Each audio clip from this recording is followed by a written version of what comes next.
The men were deprived of that support and strength imparted by a compact line, where the elbow touch of a comrade with comrade gives confidence to each and sends the electric thrill of enthusiasm through all. But nothing could deter them. Neither the obstructions nor the leaden blast in their front could check them. The supreme test of their marvellous nerve and self-control now came. They had passed the forest of malign wheat stacks. They had climbed the second fence and were in close proximity to Wallace's first line of battle, which stood firmly and was little hurt.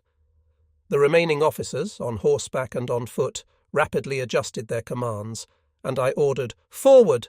and forward they went.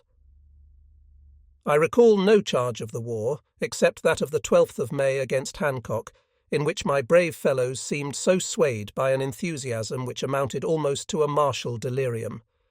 And the swell of the Southern yell rose high above the din of battle as they rushed upon the resolute Federals and hurled them back upon the second line.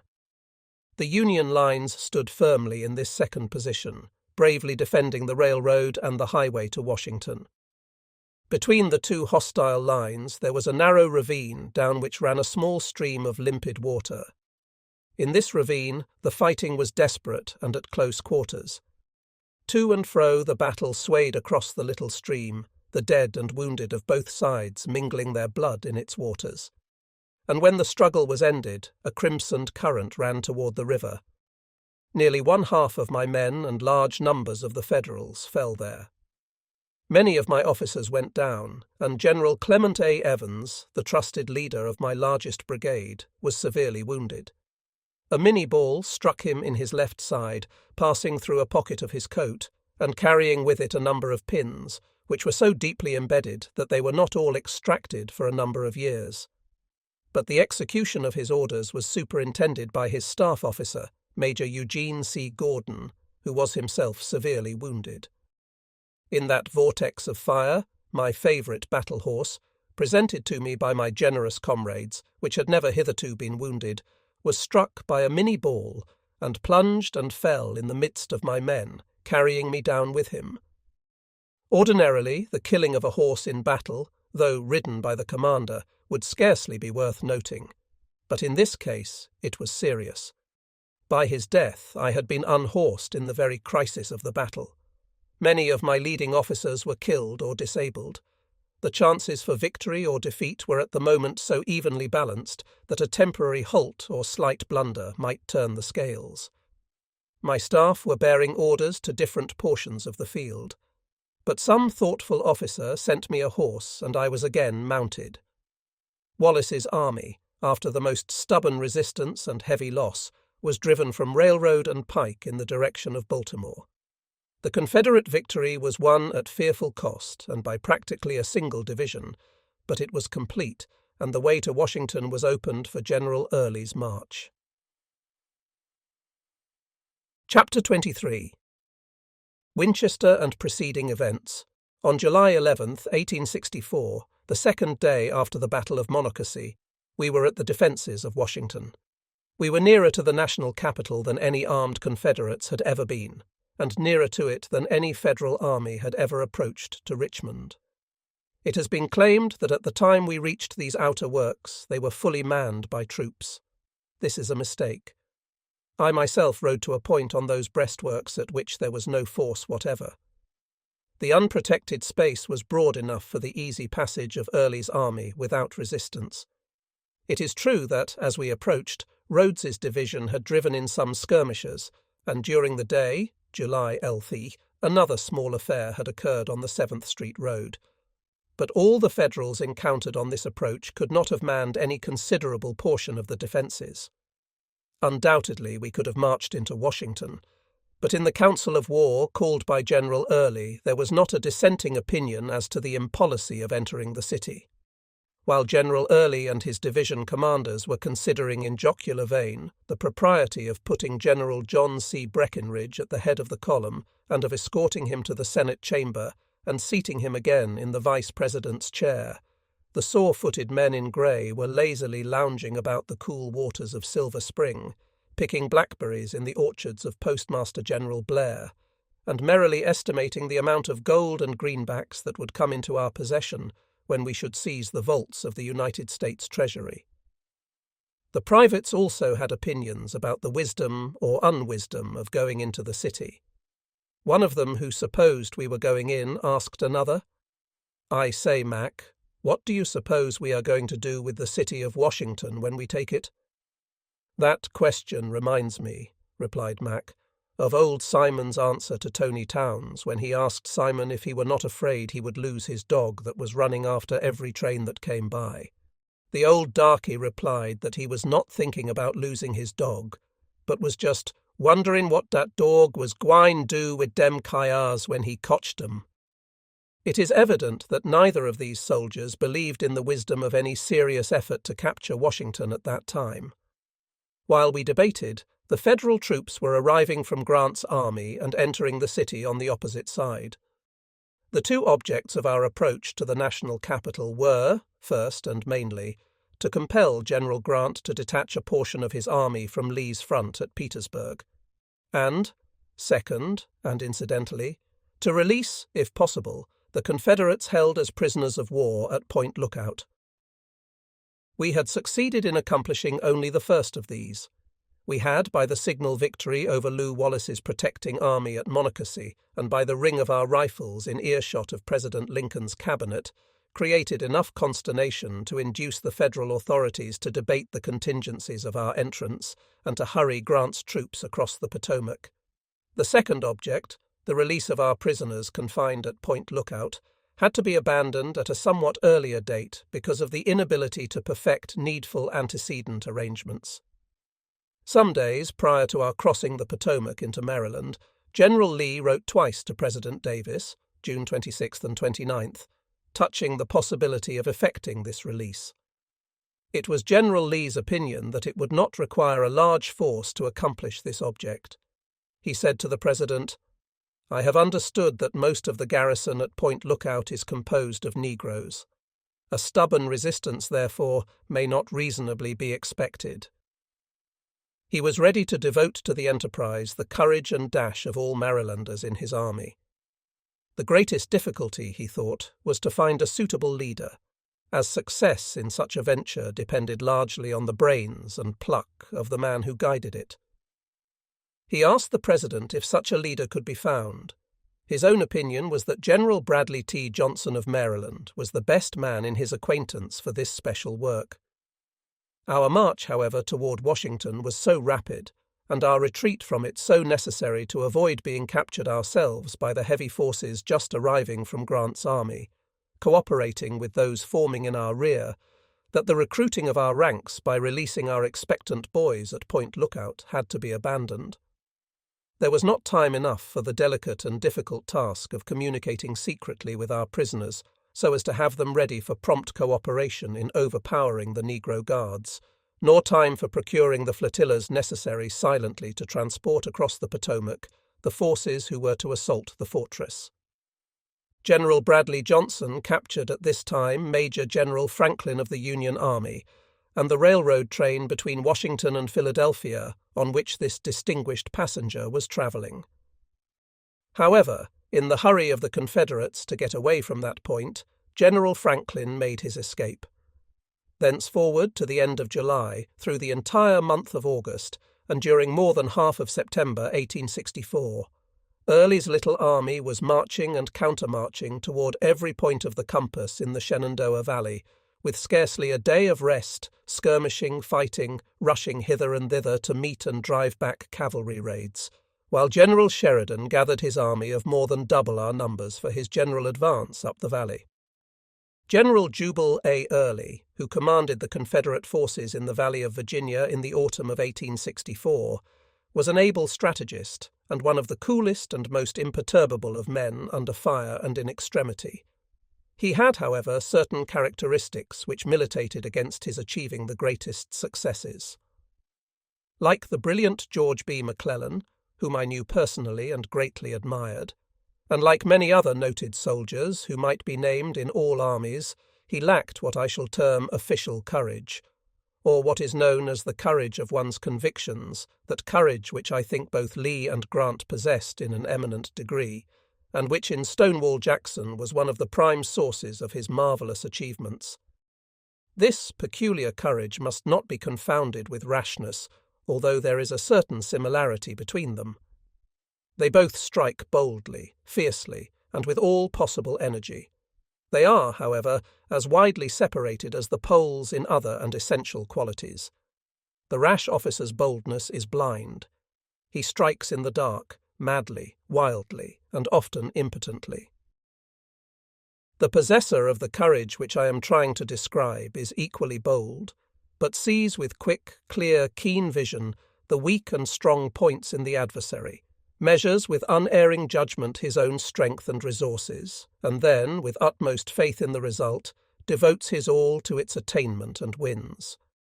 Thus thought and thus fought Jackson and many of the world's greatest leaders. Thus Lee's faultless eye saw at Gettysburg, and thus he intended to strike the last decisive blow on the morning of the third day. And if his orders had been obeyed, if, as he directed, every unemployed soldier of his army had been hurled at dawn against Meade's centre, and with the impetuosity which his assurance of victory should have imparted to General Longstreet, there is not a reasonable doubt that the whole Union centre would have been shattered, the two wings hopelessly separated, and the great army in blue, like a mill dam broken by the rushing current, would have been swept away.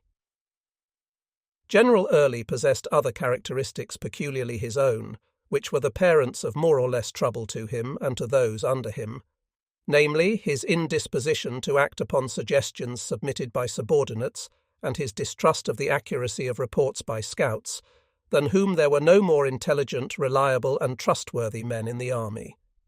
Incidentally, I alluded to this marked characteristic of General Early's mind in speaking of his refusal to permit me to assail General Grant's right flank on the 6th of May in the Wilderness, until the day was nearly gone, and until General Lee himself ordered the attack.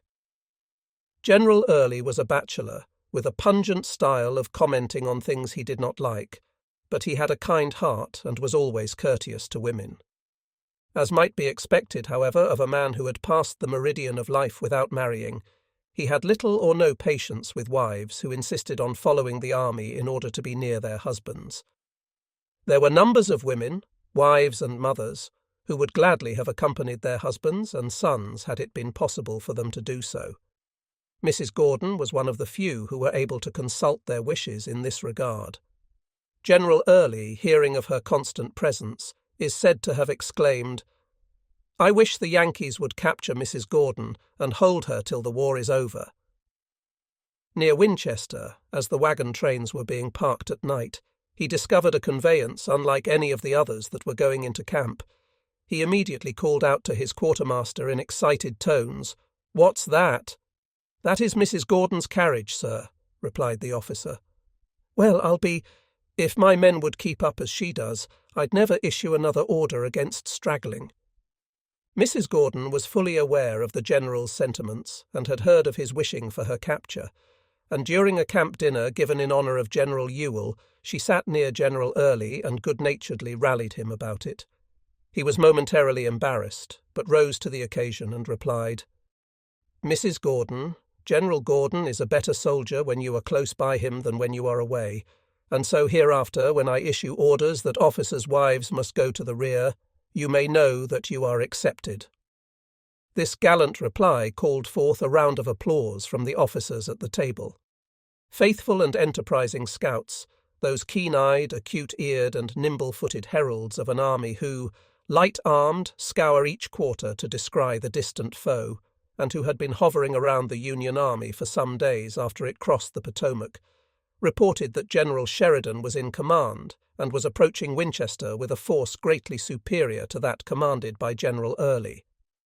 The 4 divisions of Early's little army were commanded at this time respectively by General John C. Breckinridge, the Kentucky Gamecock, by General Rhodes of Alabama, who had few equals in either army, by General Ramsey of North Carolina, who was a most valiant and skilful leader of men, and by myself. These divisions were widely separated from one another. They had been posted by General Early in position for guarding the different approaches to Winchester, and for easy concentration when the exigencies of the campaign should require it. The reports of the Federal approach, however, did not seem to impress General Early, and he delayed the order for concentration until Sheridan was upon him, ready to devour him piecemeal, a division at a time. When at last the order came to me, on the Martinsburg pike, to move with utmost speed to Winchester, the far-off reverberant artillery was already giving painful notice that Ramseur was fighting practically alone, while the increasingly violent concussions were passionate appeals to the other divisions for help. As the fighting was near Winchester, through which Mrs. Gordon was compelled to pass in going to the rear, she drove rapidly down the pike in that direction. Her light conveyance was drawn by 2 horses driven by a faithful Negro boy, who was as anxious to escape capture as she. As she overtook the troops of General Rhodes's division, marching to the aid of Ramseur, and drove into their midst, a cloud of dust loomed up in the rear, and a wild clatter of hoofs announced, "Cavalry in pursuit!" General Rhodes halted a body of his men and threw them in line across the pike, just behind Mrs. Gordon's carriage, as she hurried on, urged by the solicitude of the boys in grey around her. In crossing a wide stream, which they were compelled to ford, the tongue of the carriage broke loose from the axle. The horses went on, but Mrs. Gordon, the driver and carriage were left in the middle of the stream. She barely escaped, for the detachment of Union cavalry were still in pursuit as a number of Confederate soldiers rushed into the stream, dragged the carriage out, and by some temporary makeshift attached the tongue and started her again on her flight. Ramseur's division was nearly overwhelmed, and Rhodes's was heavily pressed as the head of my column reached the crest from which we could dimly discern the steady advance of the blue lines through the murky clouds of mingled smoke and dust that rose above the contending hosts. Breckinridge's troops were also furiously fighting on another part of the field, and they too were soon doubled up by charges in front and on the flank. This left practically only Rhodes's division and mine, with parts of Ramseur's bleeding brigades, not more than 6,000 men in all, to contend with Sheridan's whole army of about 30,000 men, reaching in both directions far beyond our exposed right and left. In the absence of specific orders from the Commander-in-Chief, I rode up to Rhodes for a hasty conference.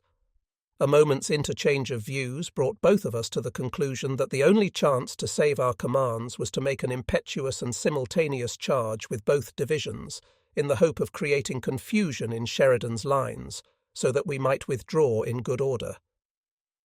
As the last words between us were spoken, Rhodes fell, mortally wounded, near my horse's feet, and was borne bleeding and almost lifeless to the rear.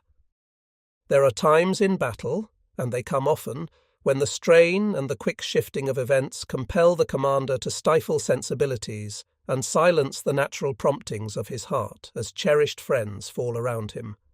This was one of those occasions. General Rhodes was not only a comrade whom I greatly admired, but a friend whom I loved. To ride away without even expressing to him my deep grief was sorely trying to my feelings, but I had to go. His fall had left both divisions to my immediate control for the moment, and under the most perplexing and desperate conditions. The proposed assault on Sheridan's front was made with an impetuosity that caused his advancing lines to halt, bend, and finally to break at different points. But his steadfast battalions, which my divisions could not reach, and which overlapped me in both directions, quickly doubled around the unprotected right and left, throwing the Confederate ranks into inextricable confusion and making orderly retreat impossible. Meanwhile, that superb fighter, General Wharton of Virginia, had repelled from my rear and left flank a number of charges by Sheridan's cavalry.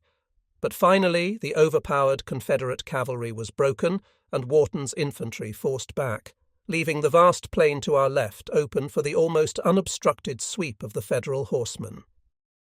General Breckinridge, who had scarcely a corporal's guard of his magnificent division around him, rode to my side. His Apollo-like face was begrimed with sweat and smoke. He was desperately reckless, the impersonation of despair. He literally seemed to court death. Indeed, to my protest against his unnecessary exposure by riding at my side, he said, "Well, General, there is little left for me if our cause is to fail." Later, when the cause had failed, he acted upon this belief and left the country, and only returned after long absence to end his brilliant career in coveted privacy among his Kentucky friends. To my horror, as I rode among my disorganized troops through Winchester, I found Mrs. Gordon on the street, where shells from Sheridan's batteries were falling and Minnie balls flying around her. She was apparently unconscious of the danger. I had supposed that in accordance with instructions she had gone to the rear at the opening of the battle and was many miles away. But she was stopping at the house of her friend Mrs. Hugh Lee, and as the first Confederates began to pass to the rear, she stood upon the veranda, appealing to them to return to the front. Many yielded to her entreaties and turned back, one waggish fellow shouting aloud to his comrades, "Come, boys, let's go back. We might not obey the general, but we can't resist Mrs. Gordon." The fact is, it was the first time in all her army experience that she had ever seen the Confederate lines broken. As the different squads passed, she inquired to what command they belonged. When, finally, to her question the answer came, "We are Gordon's men," she lost her self-control and rushed into the street, urging them to go back and meet the enemy. She was thus engaged when I found her. I insisted that she go immediately into the house, where she would be at least partially protected. She obeyed, but she did not for a moment accept my statement that there was nothing left for her except capture by Sheridan's army. I learned afterward that her Negro driver had been frightened by the shells bursting about the stable, and had not brought out her carriage and horses. She acquainted some of my men with these facts, with the assurance, "We'll get it for you, Mrs. Gordon." They broke down the fences and brought the carriage to her a few moments after I had passed on. She sprang into it, and taking her 6-year-old son Frank and 1 or 2 wounded officers with her, she was driven rapidly away amidst the flying missiles from Sheridan's advancing troops and with the prayers of my brave men for her safety. The pursuit was pressed far into the twilight, and only ended when night came and dropped her protecting curtains around us. Drearily and silently, with burdened brains and aching hearts, leaving our dead and many of the wounded behind us, we rode hour after hour, with our sore-footed, suffering men doing their best to keep up, anxiously inquiring for their commands and eagerly listening for orders to halt and sleep. Lucky was the Confederate private who on that mournful retreat knew his own captain, and most lucky was the commander who knew where to find the main body of his own troops. The only lamps to guide us were the benignant stars, dimly lighting the grey surface of the broad limestone turnpike. It was, however, a merciful darkness. It came too slowly for our comfort, but it came at last, and screened our weary and confused infantry from further annoyance by Sheridan's horsemen. Little was said by any officer. Each was left to his own thoughts and the contemplation of the shadows that were thickening around us. What was the morrow to bring, or the next month, or the next year? There was no limit to lofty courage, to loyal devotion, and the spirit of self-sacrifice. But where were the men to come from to take the places of the maimed and the dead? Where were the arsenals from which to replace the diminishing materials of war so essential to our future defence? It was evident that these thoughts were running through the brains of rank and file, for now and then there came a cheering flash of rustic wit or grim humour from the privates. "Cheer up, boys! Don't be worried. We'll lick them Yankees the first fair chance, and get more grub and guns and things than our poor old quartermaster mules can pull."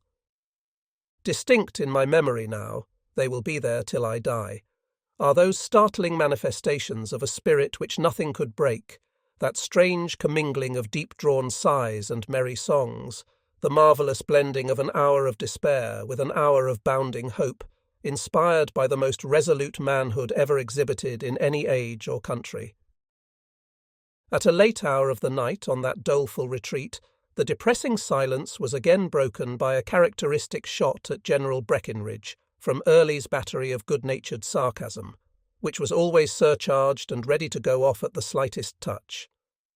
These two soldiers became very good friends after the war began, but previously they had held antagonistic political views.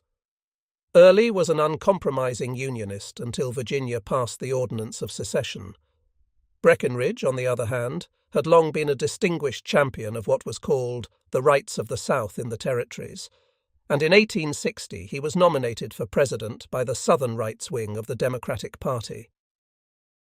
The prospect of establishing Southern rights by arms was not encouraging on that dismal retreat from Winchester. General Early could not resist the temptation presented by the conditions around us, and at a time when the oppressive stillness was disturbed only by the dull sound of tramping feet and tinkling canteens, his shrill tones rang out, "General Breckinridge, what do you think of the rights of the South in the territories now?" Breckinridge made no reply. He was in no humour for badinage or for reminiscences of the period of his political power when he was Kentucky's most eloquent representative in the halls of Congress, or pleaded for Southern rights on the floor of the Senate, or made parliamentary rulings as Vice President of the United States, or carried the flag of a great party as its selected candidate for the still higher office of President. When the night was far spent and a sufficient distance between the Confederate rear and Union front had been reached, there came the order to halt more grateful than sweetest music to the weary soldiers' ears, and down they dropped upon their beds of grass or earth, their heads pillowed on dust-covered knapsacks, their rifles at their sides, and their often shoeless feet bruised and aching. But they slept. Priceless boon sleep and rest for tired frame and heart and brain. General Sheridan graciously granted us 2 days and a part of the third to sleep and rest and pull ourselves together for the struggle of September 22nd. The battle, or to speak more accurately, the bout at Fisher's Hill, was so quickly ended that it may be described in a few words. Indeed, to all experienced soldiers, the whole story is told in one word: flanked. We had again halted and spread our banners on the ramparts which nature had built along the Shenandoah's banks. Our stay was short, however, and our leaving was hurried, without ceremony or concert. It is the old story of failure to protect flanks. Although the Union forces more than doubled Early's army, our position was such that in our stronghold we could have whipped General Sheridan had the weak point on our left been sufficiently protected. Sheridan demonstrated in front while he slipped his infantry around our left and completely enveloped that flank. An effort was made to move Battle and Wharton to the enveloped flank in order to protect it, but the effort was made too late. The Federals saw their advantage and seized and pressed it. The Confederates saw the hopelessness of their situation and realized that they had only the option of retreat or capture. They were not long in deciding. The retreat, it is always so, was at first stubborn and slow, then rapid, then a rout. It is not just to blame the troops. There are conditions in war when courage, firmness, steadiness of nerve, and self-reliance are of small avail. Such were the conditions at Fisher's Hill. Chapter 24. Cedar Creek. A Victory and a Defeat. Nearly a month, 26 days, to be exact, of comparative rest and recuperation ensued after Fisher's Hill. General Sheridan followed our retreat very languidly. The record of one day did not differ widely from the record of every other day of the 26. His cavalry manoeuvred before ours, and ours manoeuvred before his. His artillery saluted, and ours answered. His infantry made demonstrations, and ours responded by forming lines. This was all very fine for Early's battered little army, and it seemed that Sheridan's victories of the 19th and 22nd had been so costly, notwithstanding his great preponderance in numbers, that he sympathized with our desire for a few weeks of dallying. He appeared to be anxious to do just enough to keep us reminded that he was still there, so he decided upon a season of burning instead of battling, of assaults with matches and torches upon barns and haystacks, instead of upon armed men who were lined up in front of him. The province of uncomplimentary criticism is a most distasteful one to me. It would be far more agreeable to applaud and eulogisy every officer in both armies of whom it is necessary for me to speak. But if I write at all, I must write as I think. I must be honest with myself, and honest with those who may do me the honour to read what I write. In a former chapter I have already spoken of General Sheridan as probably the most brilliant cavalry officer who fought on the Union side. I shall not be misunderstood, therefore, when I say that his 26 days of apparent indecision, of feeble pursuit, of discursive and disjointed fighting after his 2 crushing victories are to me a military mystery. Why did he halt or hesitate?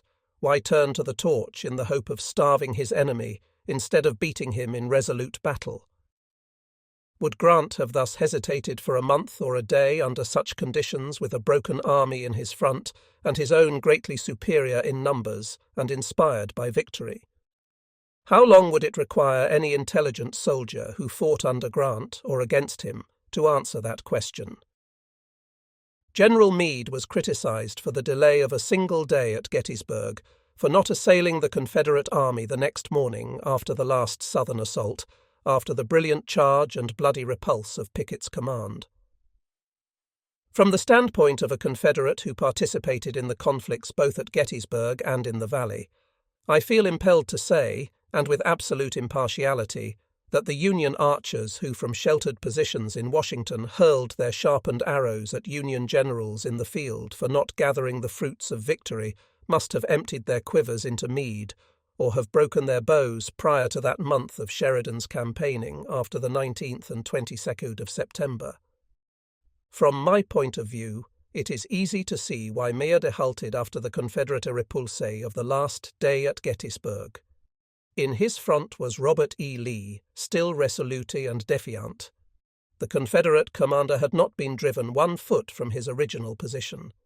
He was supported by an army still complete in organization, with faith in its great leader and its own prowess undiminished, eagerly waiting for the Union troops to leave the trenches, and ready at Lee's command to retrieve in open field and at any sacrifice the loss of the victory which it had been impossible to wrench from Meade's splendid army, entrenched on the heights and flanked by the Round Tops. It is not so easy, however, to furnish an explanation for Sheridan's indecision after Winchester and Fisher's Hill. There was no Robert E. Lee in his front, inspiring unfaltering faith. The men before whom Sheridan hesitated were not complete in organization, as were the men at Gettysburg, who still held their original lines and were still confident of victory in open field. On the contrary, the army before him, although not demoralized, was vastly inferior to his own in numbers and equipment, of which fact every officer and private was cognizant. It had been shattered and driven in precipitate flight from every portion of both fields. Why did General Sheridan hesitate to hurl his inspirited and overwhelming army upon us? Why retreat and entrench and wait to be assaulted? Was it because of commanding necessity, or from what George Washington would have termed untimely discretion? Taking advantage of Sheridan's tardiness, Early withdrew from the main pike to Brown's Gap in order to refresh his little army. Brown's Gap was the same grand amphitheatre in the Blue Ridge Mountains in which General Jackson had rested 2 years before, during that wonderful campaign so graphically described by Colonel Henderson of the British Army in his Life of Stonewall Jackson. In that campaign, Jackson had baffled and beaten 4 Union armies under Milroy, Banks, Fremont, and Shields, each larger than his own, and having thus cleared the valley of Federal troops, had promptly joined in the 7 days' battles around Richmond, which drove McClellan to the protection of his gunboats and prevented a long siege of the Confederate capital. This reference to Early's encampment on the mountain-rimmed plateau, to which Jackson withdrew at intervals in his marvellous campaign, reminds me that unfair contrasts have been drawn between the results achieved by these 2 generals in the same valley. It is only just to General Early to call attention to the fact that General Jackson was never, in any one of his great battles there, so greatly outnumbered as was General Early at Winchester and Fisher's Hill. Early had in neither of these battles more than 10,000 men, including all arms of the service, while the official reports show that General Sheridan brought against him over 30,000 well-equipped troops. The marvel is that Early was not utterly routed, and his army captured by the Union cavalry in the early morning at Winchester. For, at the opening of the battle, Early's divisions were separated by a greater distance than intervened between Sheridan and the Confederate command, which he first struck. The magnificently mounted and equipped Union cavalry alone very nearly equalled in number Early's entire army. With an open country and fordable streams before him, with an immense preponderance in numbers, it seems incomprehensible that General Sheridan should have failed to destroy utterly General Early's army by promptly and vigorously following up the advantages resulting at Winchester and Fisher's Hill. While we were resting on Jackson's old campground, which kind nature seemed to have supplied as an inspiring and secure retreat for the defenders of the valley, General Kershaw, who was one of the ablest division commanders in Lee's army, came with his dashing South Carolinians to reinforce and cheer Early's brave and weary men. The most seasoned American troops, and especially volunteer forces, composed largely of immature boys, are under such conditions as subject to capricious humours as our volatile Frenchmen. This was true at least of the warm-hearted, impetuous Southern boys who filled our ranks. But no change of conditions or sudden caprice ever involved the slightest diminution of devotion to the Southern cause. Whether victorious or defeated, they were always resolved to fight it out to the last extremity. The arrival of Kershaw's division awakened the latent enthusiasm with which they had pommelled Sheridan at the beginning of the Battle of Winchester, but which had been made dormant by the subsequent disastrous defeats on that field and at Fisher's Hill. The news of Kershaw's approach ran along the sleeping ranks and aroused them as if an electric battery had been sending its stimulating current through their weary bodies. Cheer after cheer came from their husky throats and rolled along the mountain cliffs, the harbinger of a coming victory. "Hurrah for the Palmetto boys! Glad to see you, South Carolina. Where did you come from? Did you bring any more guns for Phil Sheridan?" We had delivered a number of guns to that officer without taking any receipts for them, but the Confederate authorities at Richmond were still straining every nerve to supply us with more. Among the pieces of artillery sent us by the War Department was a long black rifle cannon, on which some wag had printed in white letters words to this effect: "Respectfully consigned to General Sheridan through General Early," and Sheridan got it. Some days later at Cedar Creek, or on some other field, Sheridan's men captured the gun which had been consigned to him through General Early. On the morning of the surrender at Appomattox, just prior to the meeting of Lee and Grant, General Sheridan referred in our conversation to this incident. The arrival of reinforcements under Kershaw not only revived the hopes of our high-mettled men, but enabled General Early and his division commanders to await with confidence General Sheridan's advance, which was daily expected. He did not come, however. Our rations were nearly exhausted, and after holding a council of war, General Early decided to advance upon the Union forces strongly entrenched on the left bank of Cedar Creek. No battle of the entire war, with the single exception of Gettysburg, has provoked such varied and conflicting comments and such prolonged controversy as this remarkable engagement between Sheridan and Early at Cedar Creek. No battle has been so greatly misunderstood in important particulars, nor have the accounts of any battle been so productive of injustice to certain actors in it, nor so strangely effective in converting misapprehensions into so-called history. Some of these misapprehensions I shall endeavour to correct in this and succeeding chapters, and so far as I am able, I shall do justice to the men to whom it has been denied for so many years. I do not underestimate the nature of the task I now undertake, but every statement made by me bearing on controverted points will be supported by the official records which the government has published in recent years, and by other incontrovertible proofs.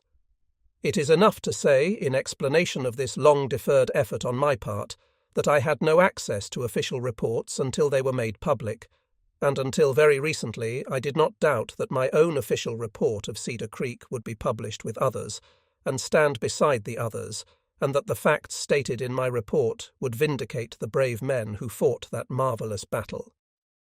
It seems, however, that my report never reached General Lee, or was lost when his official papers were captured at the fall of the Confederate capital. On the right of the Confederate line, as drawn up at Fisher's Hill, was Massanutten Mountain, rising to a great height, and so rugged and steep as to make our position practically unassailable on that flank. It was also the generally accepted belief that this mountain was an absolute barrier against any movement by our army in that direction. The plan of battle, therefore, which had been adopted was to move upon Sheridan in the other direction, or by our left. I was not entirely satisfied with the general plan of attack, and decided to go to the top of the mountain, where a Confederate signal corps had been placed, and from that lofty peak to survey and study Sheridan's position and the topography of the intervening country. I undertook the ascent of the rugged steep, accompanied by that superb officer, General Clement A. Evans of Georgia, in whose conservatism and sound judgment I had the most implicit confidence, and by Captain Hotchkiss of General Early's staff, and my Chief of Staff, Major Robert W. Hunter. Through tangled underbrush and over giant boulders and jutting cliffs, we finally reached the summit, from which the entire landscape was plainly visible. It was an inspiring panorama. With strong field glasses, every road and habitation and hill and stream could be seen and noted. The abruptly curved and precipitous highlands bordering Cedar Creek, on which the army of Sheridan was strongly posted, the historic Shenandoah, into which Cedar Creek emptied at the foot of the towering peak on which we stood, and most important and intensely interesting of all, the entire Union Army seemed but a stone's throw away from us as we stood contemplating the scene through the magnifying lenses of our field glasses. Not only the general outlines of Sheridan's breastworks, but every parapet where his heavy guns were mounted, and every piece of artillery, every wagon and tent and supporting line of troops were in easy range of our vision. I could count, and did count, the number of his guns. I could see distinctly the 3 colours of trimmings on the jackets respectively of infantry, artillery and cavalry, and locate each, while the number of flags gave a basis for estimating approximately the forces with which we were to contend in the proposed attack. If, however, the plan of battle which at once suggested itself to my mind should be adopted, it mattered little how large a force General Sheridan had. For the movement which I intended to propose contemplated the turning of Sheridan's flank where he least expected it, a sudden eruption upon his left and rear, and the complete surprise of his entire army. It was unmistakably evident that General Sheridan concurred in the universally accepted opinion that it was impracticable for the Confederates to pass or march along the rugged and almost perpendicular face of Massanutten Mountain and assail his left. This fact was made manifest at the first sweep of the eye from that mountain-top, for he had left that end of his line with no protection save the natural barriers and a very small detachment of cavalry on the left bank of the river, with vedettes on their horses in the middle of the stream. His entire force of superb cavalry was massed on his right, where he supposed, as all others had supposed, that General Early must come, if he came with any hope of success. The disposition of his divisions and available resources were all for defence of his right flank and front, or for aggressive movement from one or both of these points. As to his left flank that needed no defence. The impassable Massanutten, with the Shenandoah River at its base, was the sufficient protecting fortress. Thus reasoned the commanders of each of the opposing armies. Both were of the same mind, and Early prepared to assail, and Sheridan to defend, his right and centre only. Captain Hotchkiss, who was an engineer, made a rough map of the positions in our view. It required, therefore, no transcendent military genius to decide quickly and unequivocally upon the movement which the conditions invited.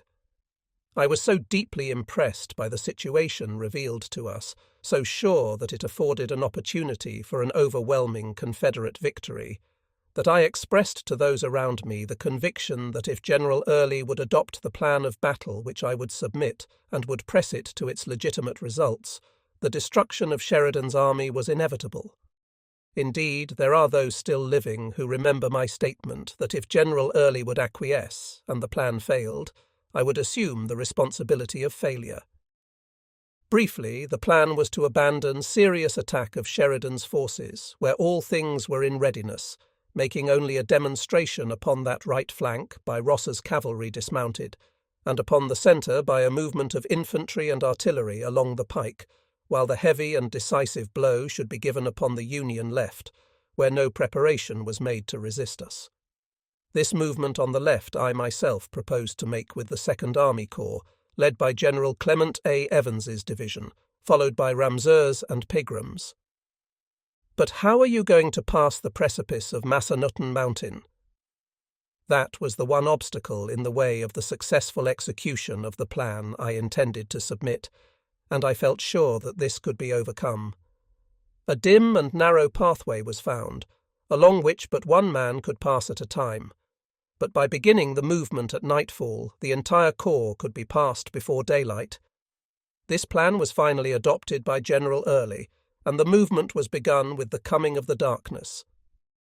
The men were stripped of canteens and of everything calculated to make noise and arouse Sheridan's pickets below us, and our watches were set so that at the same moment the right, the centre, and the left of Sheridan should be assaulted. With every man, from the commanders of divisions to the brave privates under them, impressed with the gravity of our enterprise, speaking only when necessary and then in whispers, and striving to suppress every sound, the long grey line like a great serpent glided noiselessly along the dim pathway above the precipice. Before the hour agreed upon for the simultaneous attack, my entire command had slowly and safely passed the narrow and difficult defile. Some watchful and keen-eyed Confederate thought he discovered ahead of us 2 of the enemy's pickets. If they should fire their rifles, it would give to Sheridan's vedettes the alarm and possibly seriously interfere with our success. I sent Jones of my staff, with a well-trained scout and 1 or 2 others, noiselessly to capture them. Concealing their movements behind a fence until near the point where the pickets stood, my men crawled on hands and knees, and were in the act of demanding surrender when they discovered that the 2 hostile figures were cedar bushes in the corner of the rail fence. Late in the afternoon I had directed that one of my couriers be stationed at every fork of the dim pathway after it left the mountain, to avoid the possibility of missing the way which I had selected to the ford of the river. At one fork, however, a small tree across the right-hand road was sufficient to guide us into the road on the left, which was the proper one. Late that afternoon, a farmer passed with his wagon and threw this sapling across the other road. But small things impress themselves very vividly at such momentous times, and when we reached that point in our night march, I thought at once that the tree had been moved. To leave no doubt on so vital a point, a member of my staff inquired at a nearby cabin, and we had our impressions confirmed by the old man who had come so near being the innocent cause of our taking the road away from the ford. On such small things sometimes hangs the fate of great battles. For nearly an hour we waited for the appointed time, resting near the bank of the river in the middle of which the Union vedettes sat upon their horses, wholly unconscious of the presence of the grey-jacketed foe, who from the ambush of night, like crouching lions from the jungle, were ready to spring upon them. The whole situation was unspeakably impressive. Everything conspired to make the conditions both thrilling and weird. The men were resting, lying in long lines on the thickly matted grass, or reclining in groups, their hearts thumping, their ears eagerly listening for the orders. "Attention, men! Fall in! Forward!" At brief intervals, members of the staff withdrew to a point where they could safely strike a match and examine watches in order to keep me advised of the time. In the still starlit night, the only sounds heard were the gentle rustle of leaves by the October wind, the low murmur of the Shenandoah flowing swiftly along its rocky bed and dashing against the limestone cliffs that bordered it, the churning of the water by the feet of horses on which sat Sheridan's faithful pickets, and the subdued tones or half-whispers of my men as they thoughtfully communed with each other as to the fate which might befall each in the next hour. It was during this weird time of waiting that my comrade and friend, General Ramseur, had that wonderful presentiment of his coming fate. Before the battle ended, his premonition had been proved a literal prophecy, and his voice was silenced forever. His mantle fell upon one worthy to wear it. General Brian Grimes of North Carolina had already distinguished himself among the illustrious sons of a state prolific in a soldiery unsurpassed in any war, and his record as chief of this stalwart command added to his high reputation. The minute hand of the watch admonished us that it was time to move in order to reach Sheridan's flank at the hour agreed upon. General Payne of Virginia, one of the ablest and most knightly soldiers in the Confederate Army, plunged with his intrepid cavalry into the river, and firing as they went upon Sheridan's mounted pickets and supporting squadrons, the Virginians dashed in pursuit as if in steeplechase with the Union riders, the coveted goal for both being the rear of Sheridan's army. The Federals sought it for safety. Payne was seeking it to spread confusion and panic in the Federal ranks and camps, and magnificently did he accomplish his purpose. In my survey of the field from the mountaintop, I had located Sheridan's headquarters, and this daring Virginian enthusiastically agreed to ride into the Union camps on the heels of the flying body of Federal cavalry, and by a sudden dash at headquarters, attempt to capture the commander-in-chief and bring him back as a cavalry trophy.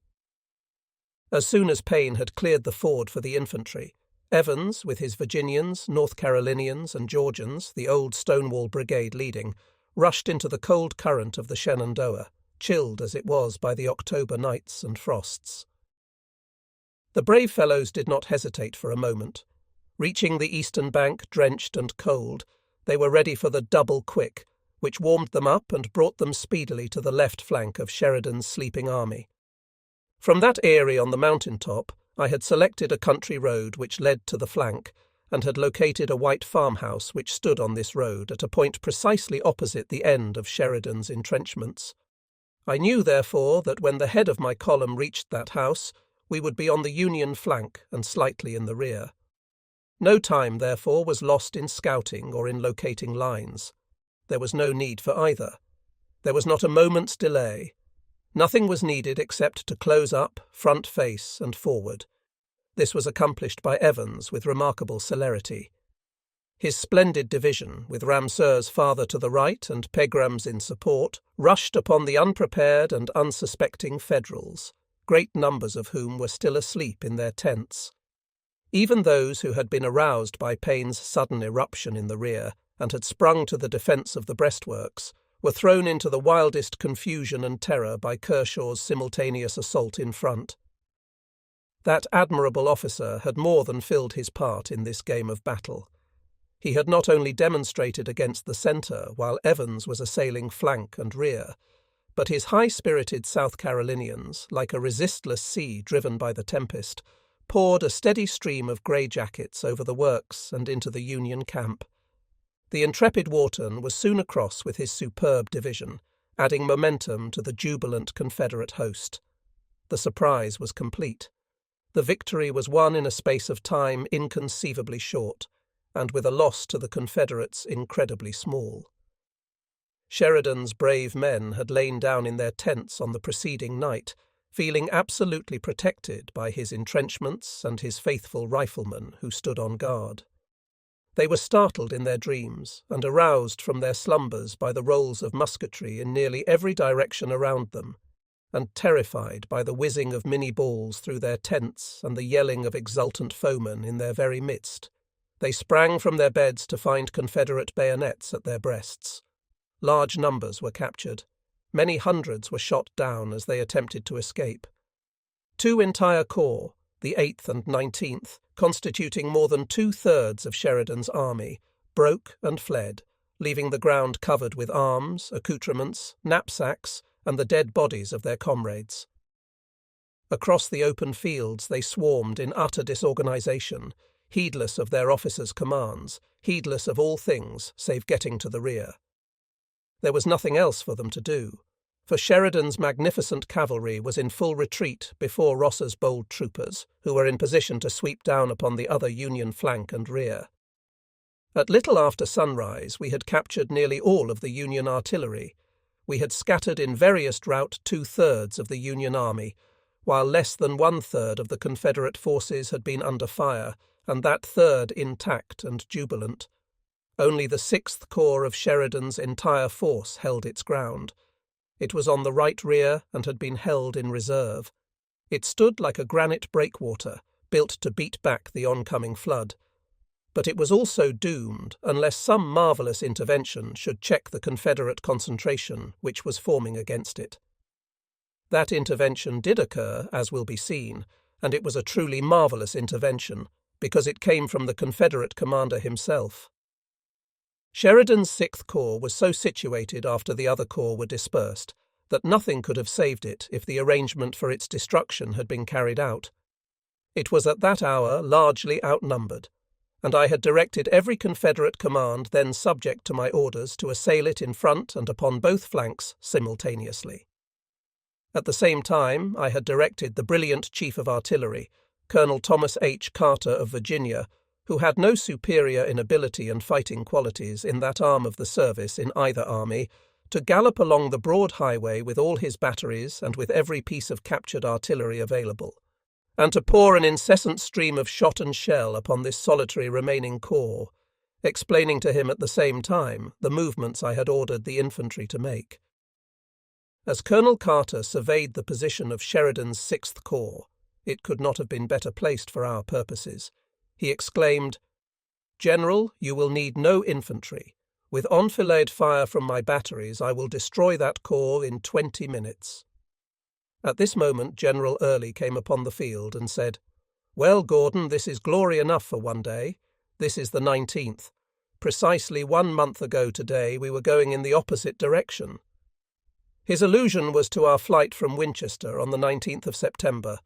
I replied, "It is very well so far, General, but we have one more blow to strike, and then there will not be left an organized company of infantry in Sheridan's army." I pointed to the 6th Corps and explained the movements I had ordered, which I felt sure would compass the capture of that corps, certainly its destruction. When I had finished, he said, "No use in that. They will all go directly. That is the 6th Corps, General. It will not go unless we drive it from the field." "Yes, it will go too, directly." My heart went into my boots. Visions of the fatal halt on the first day at Gettysburg, and of the whole day's hesitation to permit an assault on Grant's exposed flank on the 6th of May in the Wilderness, rose before me. And so it came to pass that the fatal halting, the hesitation, the spasmodic firing, and the isolated movements in the face of the sullen, slow, and orderly retreat of this superb Federal corps lost us the great opportunity and converted the brilliant victory of the morning into disastrous defeat in the evening.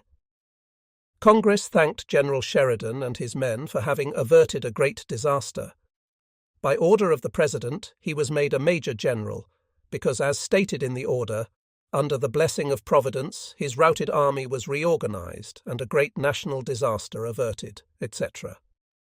Medical Director Giselin, in his official report, says, "At dawn on the 19th of October, the enemy attacked and turned the left flank of the army. Their attack was so sudden and unexpected that our troops were thrown into confusion, and it was not until we had fallen back 4 miles that another line of battle was established and confidence restored." In the itinerary of the 2nd Brigade, Pier 74, dated October 19th, are these words, "For a time the foe was held in check, but soon they had completely routed the 8th and 19th Corps, and the 6th Corps fell back." General Sheridan says in his report that he met these flying troops at 9 o'clock in the morning within half a mile of Winchester. Until the middle of the day, the game was completely in the enemy's hands, is the Federal record of another itinerary, P. 82, Volemachistrau.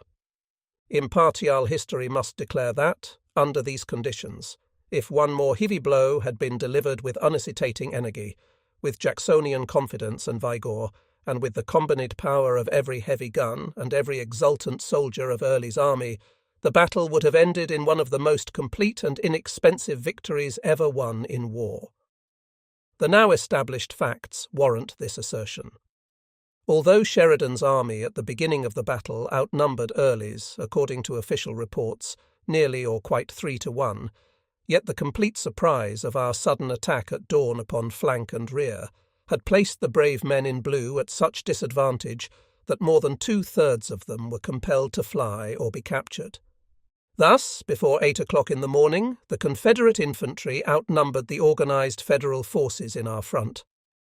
At this hour the one army was aroused and electrified by victory, while all that remained of the other was necessarily dismayed by the most adverse conditions, especially by the panic that had seized and shaken to pieces the 8th and 19th Corps. The brave and steady 6th Corps could not possibly have escaped had the proposed concentration upon it and around it been permitted. Within 20 minutes, that isolated command would have had Carter's 30 or 40 guns hurling their whizzing shells and solid shot, like so many shivering lightning bolts, through its entire lines.